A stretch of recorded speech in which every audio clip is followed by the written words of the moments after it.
Hablaremos de sacrificios humanos en Bengala. Es un tema al cual se alude todo el tiempo. Usted sabe que en muchos lugares de la India se practicaban antiguamente sacrificios humanos, en el valle del Brahmaputra, si me permiten la expresión. Allí el pueblo de los Lotanaga, si me siguen permitiendo, tenía por costumbre arrancar la cabeza, las manos y los pies de las personas para clavar las mencionadas extremidades en sus campos a fin de asegurar una buena cosecha. Tenían unos criterios, los Lotanaga, acerca de la agricultura peligrosos para las tribus vecinas, ¿no? Pues la agronomía del Lotanaga presuponía el crimen,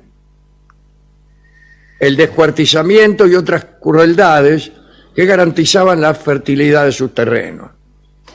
Sí. Bueno, muchos crímenes, pero qué tomate, decían los tipos, ¿eh? Rojo, Claro. rojo. Y no es para menos, decía el tipo, he tenido que descuartizar no menos de 15 enemigos.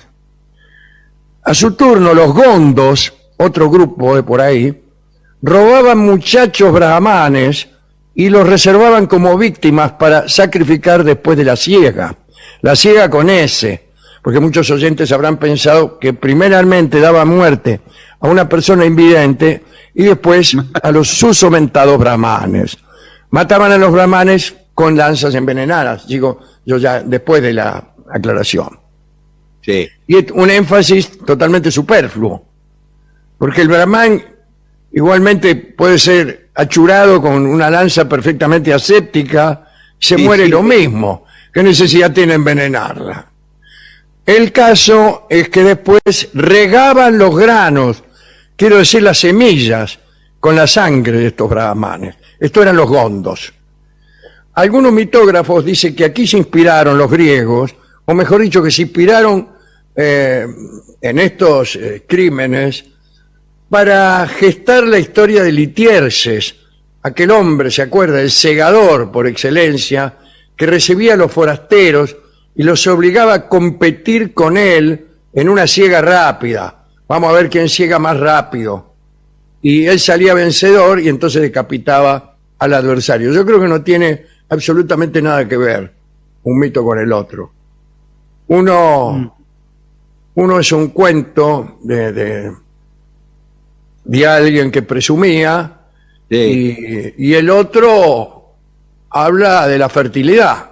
La historia de Litierses de ningún modo dice que eliminando a las personas que no eran más rápidas que él en la siega, contribuía a la fertilización de aquellos campos. Bien.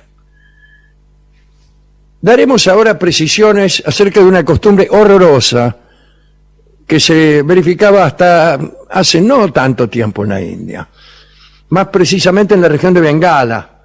Incluso esto sucedió hasta los primeros tiempos de la ocupación inglesa. Parece que los habitantes de aquel pago ofrecían sacrificios humanos a la diosa tierra Taripenu y creían que de este modo se aseguraban cosechas estupendas, como así también la inmunidad para toda clase de enfermedades y accidentes. La víctima, o Meria, así le llamaban a la víctima, Meria, solo era aceptable para la diosa Taripenu si había nacido destinada a serlo. Había que nacer víctima. Es decir, si era hijo de un padre víctima, si provenía de una estirpe de víctimas, pasaba la prueba y podía ser sacrificada. Es decir, que había familias enteras de personas destinadas al sacrificio. Personas cuyos antepasados ya habían sido sacrificados a la diosa. Así como en algunos países existen linajes de verdugos, existía en Bengala una dinastía de seres destinados al sacrificio. Las víctimas, desde luego, no eran asesinadas enseguida, sino que las dejaban vivir muchos años, de modo tal que tuvieran hijos y garantizaran y pudieran garantizar de este modo la sucesión en los horrores del ritual. Al llegar a la madurez, un joven Meria, que así se llamaban la estirpe de víctimas, recibía una esposa que usualmente también estaba destinada al sacrificio. También le daban una parcela de terreno y ganado. Es decir, eran gente que estaba bastante bien, poseía medios. Este tipo de familias de futuros sacrificados eran bastante numerosas. También había que asegurarse de que tuviera mucha progenie para que pudiera garantizarse, como se ha dicho, la sucesión, y para que hubiera suficientes víctimas para cada nueva siembra. Ya que imagínese que se pierda una cosecha por falta de víctimas. Sí. Las víctimas eran consideradas seres sagrados, como suele ocurrir. Antes del espanto se las trataba con extremo afecto, respeto, como también ocurría entre los aztecas, y eran bien recibidas en todas partes. El sacrificio se verificaba del siguiente modo. 10 o 12 días antes, la víctima era consagrada mediante un corte de pelo. Mira vos, sí, qué manera de consagrar. Pelo que hasta ese momento jamás debía tocarse. No le cortaban el pelo hasta el momento en que faltaban 10 o 12 días para que te amasijaran. Esto se hacía ante la presencia de una muchedumbre cuyo fin era atestiguar aquel primer paso. Los que asistían a esa ceremonia del corte de pelo se entregaban, no los que asistían de mirones, o no lo sé. Claro, capaz que sí, capaz que eran curiosos. Capaz que sí. Se entregaban, según dice el cronista, a varios días de orgía salvaje y obscena lascivia. Orgía salvaje y obscena lascivia. ¿Qué tal? ¿Cuál es su nombre, señorita? Obscena la Silvia. Bueno, ahora bien, el día antes del sacrificio se vestía la víctima con ropas nuevas, eso ya de gusto, y se lo llevaba por los pueblos en procesión. Por ahí, en algún bosque destinado al sacrificio, lo ungían con aceite, lo aceitaban bien, lo enmantecaban. Por favor.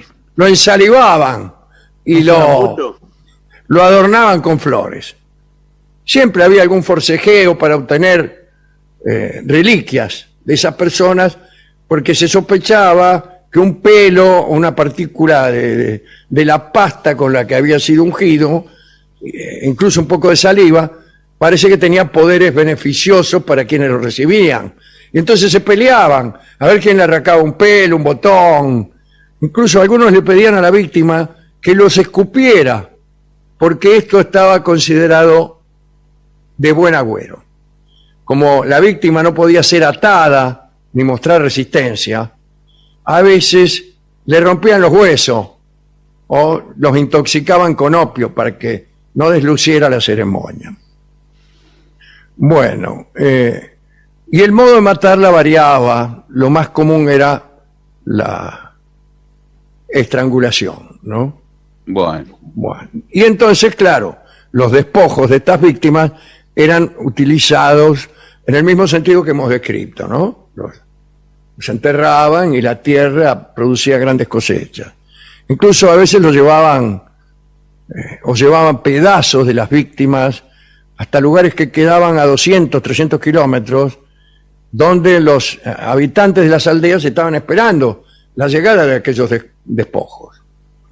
Había también una burocracia para repartirse los despojos, que bueno, que se las ahorraré a ustedes porque da. Sí. Bien. Digamos, para terminar, que el cuerpo de la víctima, el meria, que tenía la virtud directa de hacer crecer las mieses, también tenía la virtud lunar de ganarse la voluntad de la diosa. Entonces no solamente fertilizaban la tierra, sino que al amasijar uno de estos tipos, la diosa se ponía contenta y estaba mejor dispuesta a brindarte favores. La misma virtud, o las mismas virtudes, se atribuían a las lágrimas que lloraban estas víctimas, lágrimas que eran guardadas para fertilizar o para congraciarse con las divinidades. Bueno, podría yo decir que no siempre la práctica de una religión asegura una conducta honrada, ¿no es cierto? O civil, beneficiosa, etcétera. A veces no es así, ¿no? A veces los creyentes hacen lo que hemos dicho, cortan en pedacitos a la gente para que la tierra prospere. Y otras veces cortan en pedacitos a los que no profesan esa creencia, es decir, a los que no creen que cortando en pedacitos a un señor se gana fertilidad. Y entonces, por no participar en esa opinión, también se les corta en pedacitos, ya sin el atenuante de buscar tierras fértiles, sino simplemente por diferencias de opinión. Y entonces el crimen es mucho peor. Si ya es malo matar a alguien para que crezca el pasto, mucho peor es matarlo por no creer Sí. que el pasto va a crecer mejor. Sí. Así que, como se ve, hay muchas puertas, mi amor, que conducen a la locura, al crimen. Pero todas tienen una cerradura cuya marca es la estupidez. En general, casi todos los criminales de este orden, criminales religiosos, criminales políticos, tienen un elemento común que es la estupidez. Razón por la cual nosotros, en nuestra cobardía, huimos cuando vemos algún malvado, pero mucho más rápidamente huimos cuando vemos un estúpido. Y ni que hablar cuando alguien reúne las dos virtudes. Hay una tercera virtud que suele unirse, que es el entusiasmo. Estos tipos suelen tener una pertinacia en el cumplimiento del deber que no suelen tener los poetas y los filántropos. Bueno, ¿a quién dedicar esto? A las víctimas de nuestros amigos, los lotanagas y los gondos. De nuestros enemigos, los lotanagas y los gondos. Bueno.